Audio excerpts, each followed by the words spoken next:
Great. Want to call the meeting to order? I see you didn't replace my gavel. Please. The block. It's okay. I don't need it. I broke it. Okay. No, I didn't. All right. Pledge of Allegiance. Pledge allegiance to the flag of the United States of America and to the republic for which it stands, one nation, under God, indivisible, with liberty and justice for all. Okay, starting with announcements.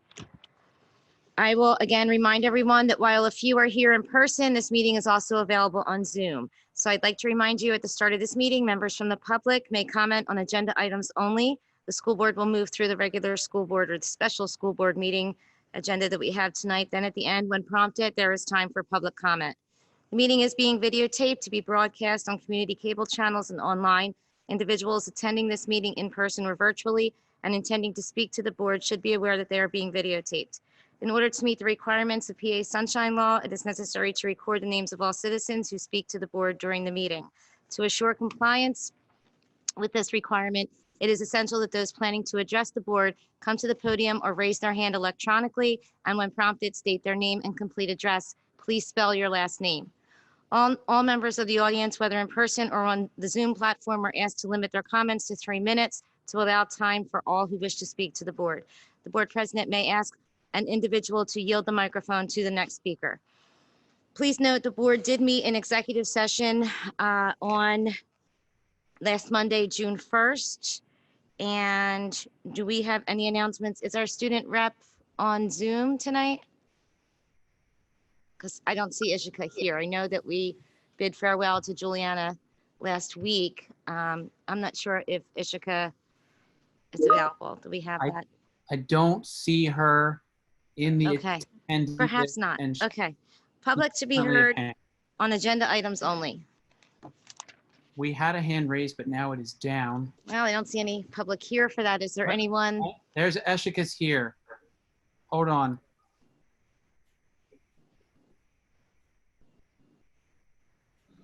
Eshika is now a panelist. We're just waiting for Which her. is the Zoom? Is it working? Can you hear me?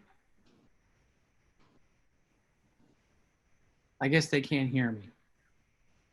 Hello? They can't hear me? Can you guys hear me? Mm-hmm. Yes. All right, Zoom can hear me. The board meeting can't. Mr. Fitzgerald, would it be okay to continue to move forward and anyone that maybe did have a hand raised could speak at public comment? Has Aaron, it been can you tell established them? that there's any participants or not in public comment online There is no public comment at this time, until we But get that Eshika- confirmation? Okay. Eshika is here. Aaron, can you hear me, Aaron? I'm good. I can hear you. Yes, but they can't hear us. Okay. Erin, are you on? No hands are raised. Okay, that would be fine then. Okay, then we'll move forward. We have 4 action items tonight, which we'll take separately. Resolution 2020-22 is the budget with a 2.58 increase. Do we have a motion to approve? Second. Any questions or Mrs. comments? Bozowski, I'll have to ask the board members to identify themselves because I don't have a view of the board. Recommend this board. We have been going through an hear it, unprecedented time. Everybody has worked really hard. You know, I'm sure the community has seen all of the work that we've put in, the discussion, the constructive thoughts, and looking at this from every angle. And this is not an easy place for us to be. It's not a place that any of us want to be. You know, at one point, I think we were looking at a budget of somewhere around 4.25% or more. So, you know, I just commend everybody on this board for having worked so hard, come together, giving up time, free time to make sure that we were able to get somewhere close to index. And again, it's not something that any of us want to be, but I commend everybody and I thank everybody, and I appreciate the opportunity to have worked with everybody through this process. Any other questions or comments? No, I didn't. I Just think- let Diane Clinton moved and Linda was the second. Thank you. Okay. Clinton, did you have something? I think next year, we're gonna be sitting here having the same discussion. It's gonna be more painful. It's gonna be a lot worse than it is now. You know, you can enjoy this moment, but next year, we're gonna be having the same conversation and it's gonna be worse. Okay, any other questions or comments? All in favor, say aye. Aye. Any opposed? No. So I would, since there are some that are opposed, I would ask Mrs. Fern to do roll call, and I believe that would be done alphabetically with the responses recorded. Can you hear me? Mrs. Fern? You can't hear me, so how can I do a roll call? It was 7-2. Clinton and Colleen voted no. They're fixing it. Okay. Rich is working on it right now.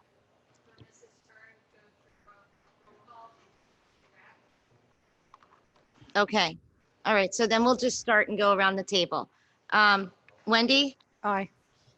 Wendy, I'm sorry, is that a yes or a no? Oh, yes. Yes? Diane? Yes. Sorry. Yes. Linda? Yes. Christina? Yes. I am a no. Tom? No. Clinton? No. Maggie? Yes. Dave? Yes. Okay, so the motion passes 6-3. Does she have that information or does she need that broken down further? I have it. Okay. Moving on to B, Resolution 2020-23, the homestead and farmstead exclusion. Is there a motion to approve? So moved. Is there a second? Second. Any questions or comments? Who? I'm sorry, you can hear me now. I just heard myself. Did she say boo? No, I said who? Who made the motion and who made the second? Christina made the Okay. motion. Okay, Christina made the motion and Tom was second. was second, yes. Thank you. Any questions or comments? All in favor, say aye. Aye. Any opposed? Okay, that motion passes. C, Resolution 2020-24. This is the modification of the real estate tax payment deadlines and the installment payments. Is there a, okay, Tom with the first, Second. second was Christina. Christina. Any questions or comments? I just want to, the resolution itself is just a little confusing for the general public. So I just want to make sure that we put out there exactly what this is saying. I know it talks about 2 months and 1 month and 3 months. So I just want to make sure that we put out there kind of what those dates are. If Mr. Fitzgerald, if you could do that. Assuming it passes this evening, yes, absolutely. I think there should be a notification as to the impact. This is certainly for the taxpayer. It extends the flat period. Also extends the installments to for this year, a fourth installment. So it's putting out, for their benefit, the ability to pay taxes and also not to have to hit the penalty until a later phase in the installment process. Thank you. Okay, thank you for that. All in favor, say aye. Aye. Aye. Any opposed? Okay, that motion passes. Resolution 2020-25. This is the property tax and rent rebates to certain senior citizens, widows, widowers, and disabled persons with fixed and limited incomes. Is there a motion? So moved. Second. Christina and Tom with the second. Any questions or comments? I brought this up before and I will reinforce this again. I think it needs to be clearly communicated to the public that this rebate is after you pay your taxes in full, not before then. Because I've heard conversations that is the understanding. So I think it's important that we really stress that there's a rebate program, but the rebate works after you pay your payment in full. That's correct. My understanding is that it's somewhat of a reimbursement after it's paid in full. And like Mr. Fitzgerald just said about the other, that also, there should be a communication also about that goes out there. Yes, obviously this would be your first year doing this, and a number of other districts have either done it for a year or are starting it. Yes, there will need to be some guidelines put into place through the business office that will help transition to individuals being able to take part in this program. Okay, thank you. Any other comments or questions? All in favor, say aye. Aye. Any opposed? Okay, that motion passes. Board comment. I'd like to make a quick comment. This evening we passed a budget of $172 million. And I agree with Christina that a lot of work and angst and aggravation and energy went into getting to this point. I just wanted to clarify the reason why I voted no this evening is I also kind of agree with, not kind of agree, I agree with Mr. Jackson that we are in for a whirlwind next year. We're going to be looking at easily a 5 to 6% tax increase right out of the chute, first off. Second off, if we've been following recent events coming out of Harrisburg and Washington, the guidelines that are going to be put onto these school districts, i.e. Springport and many others, are going to be astronomical. There's so many crazy things that are being proposed right now. I'm not saying that we know for sure what they're going to be or how they're going to be implemented, but knowing that when guidelines or requirements come out of the state and the federal government, they tell us this is what you have to do, and that will be added to the long list of unfunded mandates. So we are looking at this coming August, significant changes in education as we know it. And that could be, per Governor Wolf has said recently that, and the Department of Education said that we will be going back to school in August and September, but we don't know what that looks like. And of course, if they don't know what that looks like, then there's no possible way that we know what it's going to look like. I'm also tired of sitting back and being carrying the buckets of water when the state continually pushes mandates and pushes all this down on school districts. School districts are, we all know, are underfunded. We're the ones that are always pushed to raise taxes to keep education moving forward. And then come election, we have all our state legislators and politicians will sit there and say, we didn't raise taxes, where they did raise taxes because they don't properly educate or properly fund education. We also have gone to the professional staff in the district and asked them to take less of a raise. That was denied. And again, we're pushing that burden onto the taxpayers within the school district that have lost their jobs, people that have got a reduction in salaries, people that are giving back. I mean, so the community at large is hurting. And even though unemployment is at 14%, that doesn't take into consideration all the people that had got salary reductions and all that. So we've just burdened our taxpayers with, more money, and it's endless. And we are, like Mr. Jackson said, we are in for a whirlwind next year. And, then next year there's going to be a campaign season, and there's going to be people running for school board are going to be making statements that we're going to cut wasteful spending. Well, obviously we all see that there is no wasteful spending here at Springport, but these are comments that are continuously made.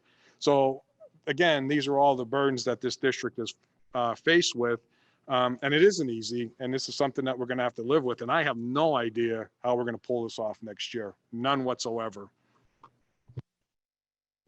I will also comment, and I prepared a small statement, that I voted no to the budget because I firmly believe the increase is too high for those who have been adversely affected by the global pandemic, whether it's a loss of full employment, the impact of small businesses, or a reduction of hours, or a reduction in pay. Those have all been factors. As a board, we met many times to discuss, to solicit the support of the Springford school community and to find solutions during these unprecedented times. We had just recently announced our goal to get between 1 and 1.5%, but sadly, we did not meet that goal as a group, not at all. No one, absolutely no one, wanted to hurt the level of educational services at Springford.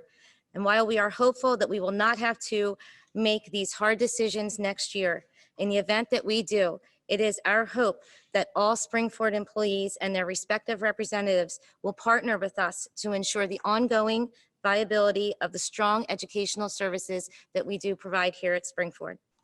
Thank you.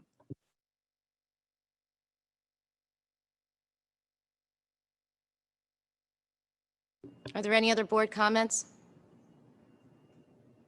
Okay. Public to be heard or public comment? We have any hands raised? We have one hand raised at this, now there's two. The first person is Heidi Goldsmith. Ms. Goldsmith, your mic is unmuted. Please tell us your address and you're permitted to speak. Yes, as I know many of the board members as well as the solicitor, I have to say I commend the board sorry. on Excuse me pursuing for 1 a second. budget that meets all of the kids' needs. Heidi, We, Heidi, we need Ms. to have Conkler, your name and address, Goldsmith. please. Heidi, hello?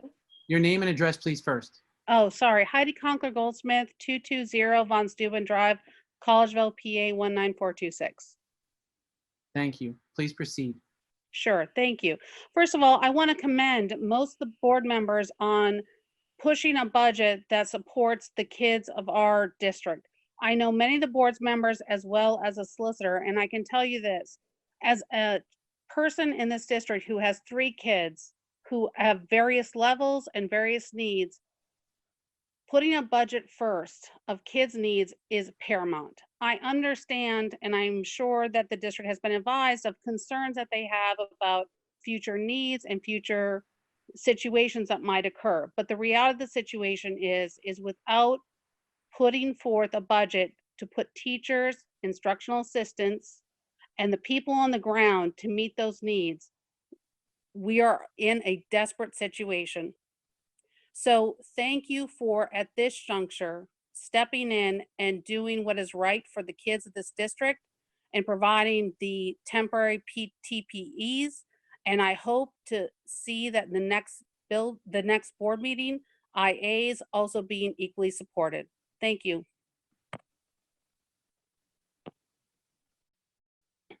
Next, we have Lori Hoshaw. Lori, you're unmuted. Please give us your name and address, please. Okay, can you hear me? Yes. Okay, I live at 263 Broad Street in Spring City, Pennsylvania.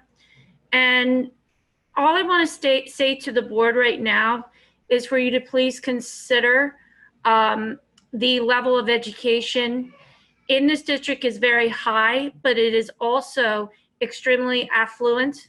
And yes, you have a 1 point whatever percent raise, but there are people in other districts that don't have anywhere near what Springford children have. And I know other districts that have managed to balance their budget without raising taxes that actually took from their reserve fund. And my question to the board is, do you have such a reserve fund to draw from, and are you being fiscally responsible?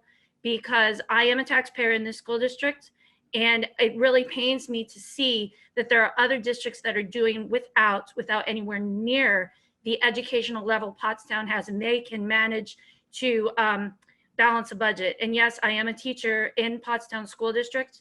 My husband is a teacher in the Phoenixville School District as well. And I say this as a teacher that you really need to consider in light of recent events that have occurred, the inequity and inequality that other districts have. And I feel in the future, I'm going to be saying things at the school board about the funding at the state level, because while we're hurting, other people are hurting also. And it's something that you should consider of how you're going to support equity in education as far as district wide and look at what our neighbors are suffering, because there are people in Spring City that are suffering. I know that there are people that also are most likely Section 8 housing, and you got to consider the rentals. So what you really need to do is really look at the affluence that you guys do have. My son is a benefactor of that as well. I have an autistic son who is on MA. He goes to Upper Providence Elementary School. He's severely autistic. He has 5 kids in his classroom. I would not want to sacrifice that as a taxpayer, that my son would not have the level of service that he does have, but we really need to look hard at our class size for you guys to justify what this tax increase is. And I'm saying this as a taxpayer and as an educator and a son with high special needs. So that's basically what I want to say to you, is to really have a heart as to the needs, the racial inequality, the economic inequality, and the equity that is really going on in this town, in this district, and amongst your neighbors. So I really would like you to consider that. So that's all I have to say. Thank you. Last hand up is Julie Mullen. Julie Mullen, 117 Meadowland Drive, Collegeville, PA. And I'm just wondering, and I perhaps should have asked this in the beginning of the meeting, if the resolution to extend the face period also applies to the interim bills.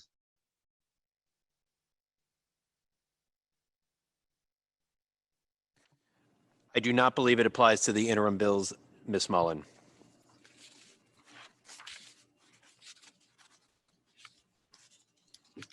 Next person we have is Nicholas Tier. Nicholas, you're unmuted. Hi there, can you hear me, Bob? Yes. Fantastic. Nicholas Tier, 148 Anthony Wayne Drive, Collegeville, Pennsylvania. I want to thank the board for passing this budget. I think it's great for kids. As a father, parent of 2 kids in the district, I think it goes a long way to doing that. You also know that I'm also a teacher in this district as well. And I do look forward to working with the board to make our budget the best it can be for our kids. We always have that in mind. That's always built on trust between the board and members of our association. We value that. We value working together for our kids to have the best educational experience possible. Unfortunately, some of Mr. DeBello's comments today undermine that trust, and that's unfortunate. But I can only speak for myself as one member of the association, but I do look forward to working with you on that in the future and making sure that we have a quality district here for years to come. Thank you. Next person is Daniel Miscavige. Can you hold on for one? Can you hold on for 1 second? Yeah, I just want to respond to that Mr. DeBello's and my comments, none of those in any way were meant to undermine the relationship that the board wants to have so much with the teachers. And we did reach out, and the response we were given was no. So we weren't asking for a reduction in pay, and please let that be said. We were asking for less of a raise to help us to not have this increase. And the one woman who spoke earlier about the increase being 1+%, it needs to be clarified that it was passed at 2.58%. Go ahead for the next person. Thank you. Our next speaker is Daniel Miscavige. Daniel, you're good to go. Hi, Bob. Thank you. Dan Miscavige, 6 Wampanoag Circle, Royersford, PA 19468. I am a parent of 2 7th graders, now 8th graders. And I've been in this school district my entire life. And again, it's a tricky thing for someone who's a taxpayer as well as a teacher to get on these meetings and speak. However, I feel like I need to. And I'm going to follow up what my my fellow social studies teacher, Nick Tier, said. I feel that it's hard to hear the school board members say that they want to work together when I don't really feel that everything's been forthcoming. And Mrs. Zazowski can respond to that as she would like, but I have a hard time when the school board does not want to change their budgeting strategy And they're going to continue to pay for things that the school district has, and sometimes they need and sometimes they don't, rather than invest in the people that will help my 2 students who are now 8th graders be better students and get the same thing that other Spring-Ford students have gotten in the past. So I want you all to please remember that going forward next time. If we're talking about cutting teachers or staff or any position in this school district, you are directly affecting my 2 students as well as everybody else that goes to this school district. I also would like to thank you for your time. I know that it's a very thankless job to be a board member, as stated many times, but it's your job to do this.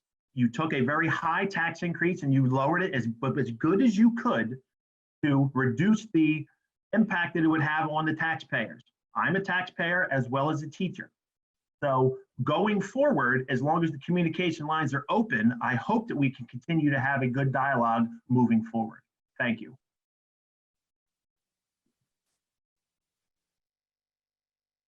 I'd like to respond to that, Mr. McCavish. Everyone at this table is a taxpayer. I, for one, have 2 kids. I have 1 now. 1 just graduated. I have one going into the 11th grade. I think Ms. Zerzowski has 3, 4, 5, 6 kids here. I've lost count. 3 kids here. So we look at whatever decision we make here, it impacts us also. So it's not a decision that's evaluated lightly or taken lightly.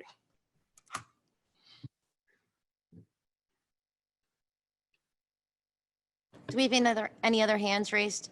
Yes, Jennifer Brown. Jennifer, please state your address. Jennifer Brown, 4 Ashford Way, Schwenksville.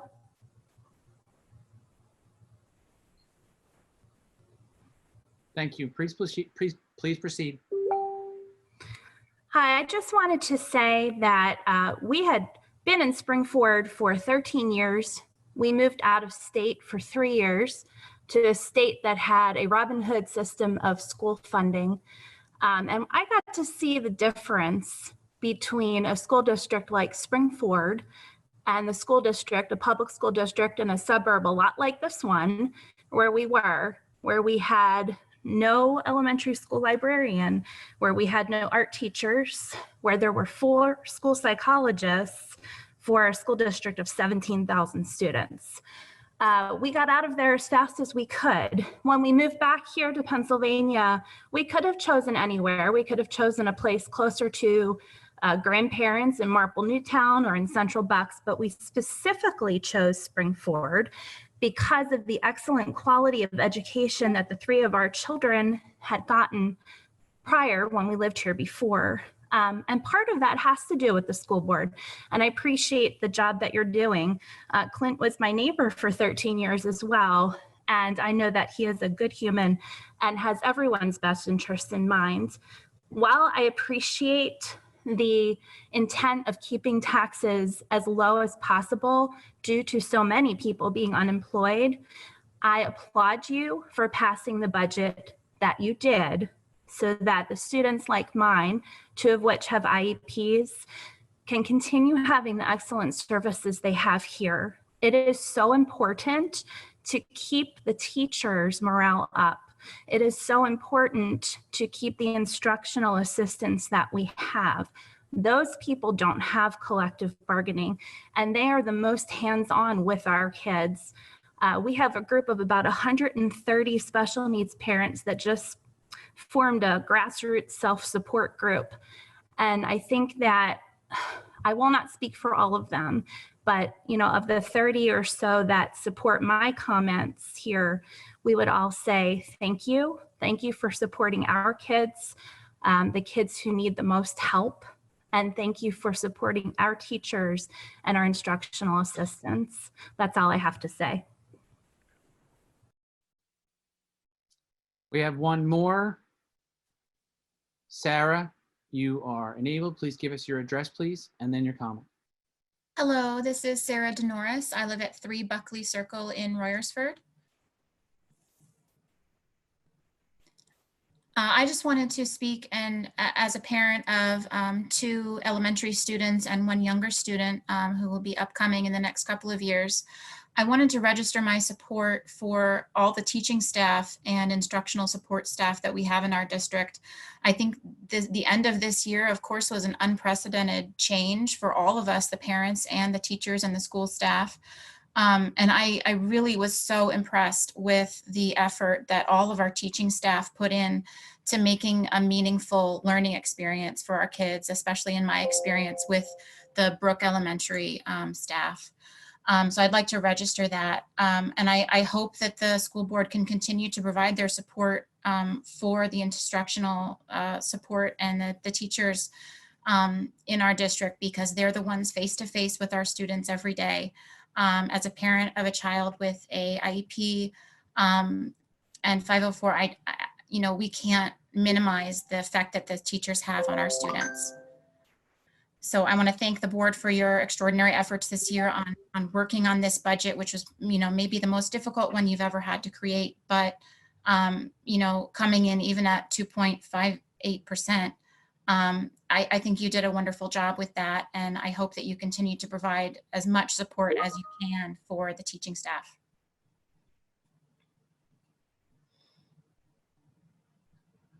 Thank you, Sarah. That was the last one. All right, thank you for all of the comments then. I have one more comment. Okay, go ahead. I'm sitting here thinking about what Ms.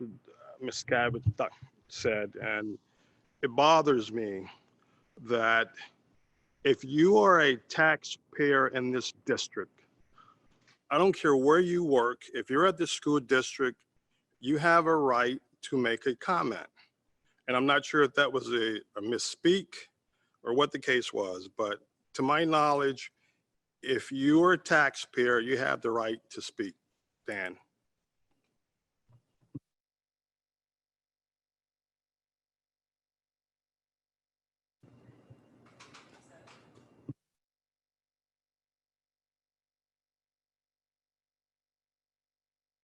Says not being able to speak, and he's a taxpayer and he felt like he should speak. No, all taxpayers can speak. I just wanted that clarified. Yep. For teacher or not, if you pay taxes in the district, you have a right to speak. And even further, if you're a resident of the district. Correct. Which is why you give your name and your address. So, okay. All right. Any other comments from the board or the public? No hands are raised. So then we'll have a motion to adjourn. So moved. Second. Okay. So it was Christina and Clinton. Yes. Meeting adjourned.